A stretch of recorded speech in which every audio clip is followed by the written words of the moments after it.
Sciatica માટે કમરના દુખાવા હોય, બરાબર, ઘૂંટણના દુખાવા હોય, પીંડીઓના દુખાવા હોય, પગની પાનીઓમાં દુખાવા હોય, બધા માટે 24 કલાકમાં સૂવો ત્યારે અને જાગો ત્યારે જેટલી વાર થાય એટલી વાર આવી રીતે પગ હલાવવાના છે. બીજી કસરત, આવી રીતે પગ હલાવવાના છે, નીચેથી હલવાનું નથી ક્યાંય. ત્રીજી કસરત, શ્વાસ રોકી અને જેટલું ઊંચું થવાય એટલું ઊંચું થવાનું. ચોથી કસરત, આ ઘૂંટણ અહીંયા અડાડવાનો, આ પગે આ ભાગ આખો ખેંચાવો જોઈએ. બે છે, બરાબર.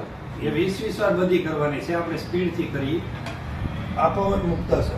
પહેલા એક પગ, પછી બે પગ અને પછી ત્રણેય પગ. પગ અને માથું, બરાબર. પછી ઊંધા હોય અને આ પગ મારવાના.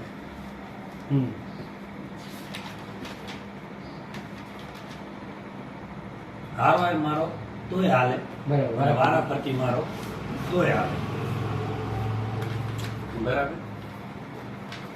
પછી હાથની કસરત, શ્વાસ અંદર ભરી ઉપર, શ્વાસ છોડી નીચે, શ્વાસ ભરી ઉપર, શ્વાસ છોડી નીચે, સીધું ખેંચાણ કરવાનું છે. શ્વાસ ભરી ઉપર, શ્વાસ છોડી નીચે. પછી આ ફ્રોઝન શોલ્ડર માટે. પછી ફ્રી બેઠા હોય ત્યારે આ 50 વાર.